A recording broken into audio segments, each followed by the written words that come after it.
Hola, yo soy Javier y este es el taller de cerámica Pyramid. Pásenle a lo barrido.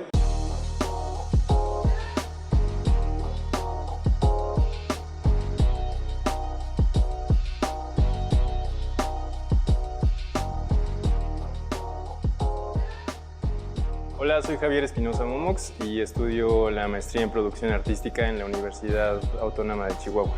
Yo vengo de Puebla, soy poblano, pero soy bastante nómada. Entonces nací en Puebla, pero estudié en Jalapa. Toda mi vida he estado viajando. Por el trabajo también he vivido en Tulum. Vengo de vivir en Tulum para llegar aquí a Chihuahua. Pero también no solamente soy nómada de ciudad, sino también como de trabajos. Estuve trabajando 5 años como artesano de Talavera en uno de los talleres más importantes de Puebla de Talavera. Empecé saliendo de la licenciatura, empecé como aprendiz de artista de Talavera, así pues desde lo más básico, ¿no? Y después, pues creo que ahí es donde me convertí en ceramista, ¿no? Entonces creo que también mi trabajo, aunque no específicamente hace referencia a el sentido barroco y el sentido minucioso de los objetos, ¿no? Y creo que también en ese sentido va mi ética de trabajo, o sea, el oficio para mí es muy importante. Creo que sí, de pronto como artistas como artista uno se puede olvidar de que este es su oficio y lo importante del oficio. Y creo que eso es algo que está volviendo en este tiempo, como la importancia del oficio y la dedicación del oficio, ¿no? Entonces, creo que de ahí también parte mucho de lo que hago y también como esa obsesión de trabajo, ¿no? Mi trabajo está dirigido bajo una metodología que se llama investigación basada en la práctica, en la que utilizo distintos ejes. Uno de ellos, y el principal, es hablar acerca del refugio. Entonces, mi trabajo tiene que ver mucho con eso, con la parte imaginativa, pero también instintiva y también física de lo que significa para nosotros un refugio. ¿En qué sentido va esto? Pues muchas veces, por ejemplo, justo aquí en Chihuahua, que es tan necesario una sombra, ese es un refugio, ¿no? Pero también pensar en el refugio imaginario, en ese refugio, pues que de pronto puede ser un café, puede ser un momento, ¿no? Entonces, en ese sentido, el trabajo que estoy haciendo va de eso, o sea, crear momentos, crear experiencias, pero también crear espacios físicos. Uno de los ejes principales que también utilizo y que justo va de la mano con la parte de la investigación y también que se complementa con la parte del nido, es algo que se llama las pautas y patrones de la naturaleza. En la naturaleza existen distintos patrones o llamémosles pautas muy específicas que la naturaleza utiliza en diferentes contextos. Entonces, tenemos que, por ejemplo, nuestras venas o nuestro torrente sanguíneo se parece a la distribución de un río o de no sé, como un manto acuífero, digamos. Pero después tenemos ese mismo patrón en los árboles y luego tenemos ese mismo patrón en los rayos. Entonces, existen otro tipo de patrones muy específicos, como por ejemplo el agrupamiento, que digamos es algo muy sencillo de hablar, pero que se replica muchas veces en la naturaleza. Por ejemplo, hay un fenómeno dentro de las plantas que se llama la fitolaxia, que es cuando las hojas no crecen una encima de otra, sino que crecen de esta manera. Esto permite que la luz pase a todas las hojas y entonces pues cada una de las hojas reciba luz. Si lo vemos de una manera poética, es muy interesante pensar cómo eso puede replicarse en otros sentidos. Porque también, por ejemplo, sucede en las plumas. Para que el ala de un ave, digamos, esté sana, todas las plumas tienen que recibir luz para que no se pudran por la humedad. Entonces, en ese sentido, también me ha gustado como realizar como ciertas analogías, ¿no? O sea, muchas veces al pensar en la naturaleza y replicar cosas de la naturaleza, pensamos en la supervivencia del más fuerte, por ejemplo. Pero ¿qué tal pensar en el agrupamiento y qué tal pensar en la unidad y en cómo crecen organizaciones de objetos inanimados en este sentido y cómo objetos inanimados aún trabajan en conjunto para crear una comunidad y para que toda la comunidad esté sana. La investigación basada en la práctica es un concepto pues nuevo, como desde los 2000 para acá. Es una metodología, bueno, para mí que es lo que estoy usando como metodología, es una metodología muy interesante en la que pues el productor o la productora deja, o más bien establece una metodología o una forma de trabajo conforme a lo que le interesa, a lo que le sirve más, ¿no? Apenas he estado pensando como, ¿cuál es la importancia de crear un boceto para después crear una pieza? Como que siempre tenemos, y nos enseñan eso, como es el paso para crear una pieza. La imaginas, luego la dibujas y luego la creas. ¿Pero por qué? O sea, ¿por qué no puedo leer? ¿Por qué no puedo caminar y después crear? Mis libretas de bocetos son un montón de texto, o sea, un montón de cosas así, pues escritas. Y al final llego y hago mi pieza, lo cual no significa que yo sea brillante o que sea mejor que nadie, sino que ese es mi modo de trabajo y esa es mi forma, mi metodología. Entonces, creo que la investigación basada en la práctica es lo que te permite, o sea, te permite utilizar como los ejes que más te interesan, que para mí son las pautas y patrones de la naturaleza, el nido de Bachelard, la deriva de los situacionistas,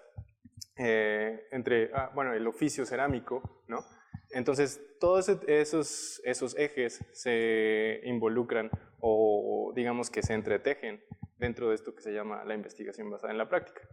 Entonces, sí es una metodología acorde a lo que yo quiero, ¿no? Más que un sistema de producción que aprendí de algún maestro o maestra. Entonces, eso es lo que más me gusta, y creo que es algo que me ha permitido la maestría, y creo que es algo muy importante por lo cual he venido hasta acá, ¿no? Porque también mucha gente me pregunta así como, ¿qué haces hasta aquí? Entonces, creo que también en ese sentido, la maestría en producción artística tiene esa ventaja, que te permite crear tu propia metodología. O sea, creo que uno de los contrastes más importantes que he encontrado entre el sur y el norte es, no sé si podamos decir la cultura del clima, pero creo que Chihuahua, de repente la gente hasta eso tiene como un orgullo especial por vivir aquí como en contra de, ¿no? O sea, como a pesar de. Creo que la cultura del clima nos puede llevar dentro de la cerámica a pensar la cerámica de una manera distinta. No es lo mismo producir en un clima tan seco a producir en un clima, por ejemplo, Jalapa o Tulum, que es súper húmedo. Entonces, en ese sentido, sí he tenido que aprender a trabajar, no a pesar del clima, sino junto con el clima, que es algo que también me ha gustado mucho y que tiene que ver también con la investigación dentro del entorno. Cuando hablamos del entorno, creo que siempre o tendemos a hablar mucho acerca del tiempo y el lugar en el que estoy. Entonces, cómo, por ejemplo, las personas influyen en mi trabajo y todo eso. Pero creo que aquí para mí ha sido muy importante el clima, sobre todo en un tiempo pandémico en el que la gente no es tan, o sea, no influye tanto, porque más bien ha influenciado mucho la ausencia de gente. Entonces, por ejemplo, casi todo este año que llevo de la maestría lo he vivido casi solo. Entonces no tengo a nadie en Chihuahua o como familia y muy pocos amigos y amigas. Entonces, al final de cuentas se vuelve una relación muy estrecha con el clima y con el lugar. Entonces, el clima, por ejemplo, no permite que hagas cierto tipo de cosas con la cerámica, porque ¿qué sucede? O sea, se seca rapidísimo. Entonces, o sea, tú te volteas por una herramienta y la pieza que estabas haciendo ya se secó. Entonces, en ese sentido, pues creo que es importante aprender a trabajar con el clima y aprender a trabajar con las condiciones y aprender a trabajar con lo que te está ofreciendo la naturaleza. Que creo que también eso es algo importante que o uno de los frutos una parte de la información que ha arrojado esta investigación, o sea, la relación del artista con la naturaleza y cómo la naturaleza no es algo que debamos limitar a veces, sino que tenemos que aprender a trabajar con ella, ¿no? Trabajar en la contingencia o trabajar en la pandemia, creo que sí, o sea, como que sí ha afectado muchísimo, para bien y para mal, pero creo que a veces cuando lo digo siento que es como jactarme, porque sí es como, pues he aprendido a trabajar a pesar de la soledad y junto con la soledad. Entonces, la soledad sí de repente es muy importante para mi trabajo, porque son horas y horas y horas de cosas muy meticulosas. Entonces, también es cosa de aprender como a estar consigo mismo, ¿no? Entonces creo que el trabajo artístico también tiene que ver mucho con eso, o sea, de estar consigo mismo y estar consciente de sí mismo y entonces a partir de eso producir. Y creo que de pronto es complicado como artistas estar en un momento así. Entonces la pandemia es como, pues sí o sí, o sea, si no querías, pues te toca esta soledad y te toca pues como recogimiento. Pues a mí me ha tocado aferrarme a mi trabajo, aferrarme a lo que estoy haciendo y pues gracias a Dios hay cosas como que a mí parecer son interesantes, ¿no? Entonces creo que también, o sea, el trasfondo de mi trabajo también es ese, o sea, como una soledad pues productiva. Me gustaría que mi trabajo fuera esa especie como de refugio. Sí tiene que ver mi trabajo mucho con como ese recogimiento y como esa emergencia, ¿no? Llamemos refugio, por ejemplo, también a nuestra familia, a nuestros amigos y amigas, llamemos refugio a una persona, pero también llamemos refugio a nosotros mismos. Entonces, creo que de pronto se nos olvida pues que nosotros mismos y mismas tenemos la posibilidad de hacernos casita, ¿no? Y hacernos sombrita solos.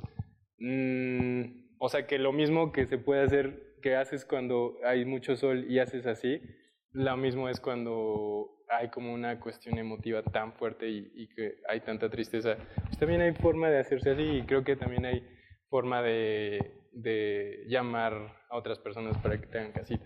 Entonces, creo que me gustaría que mi trabajo fuera eso, o sea, que de repente fueran imágenes tan potentes y tan fuertes que estén diciendo, yo también estoy en esa situación y yo también estoy en esa soledad y yo también estoy en esa tristeza, pero también tengo mi sombra y también tengo un refugio y tengo abrigo y yo también puedo hacer ese abrigo, ¿no? Ok, ya estuvo.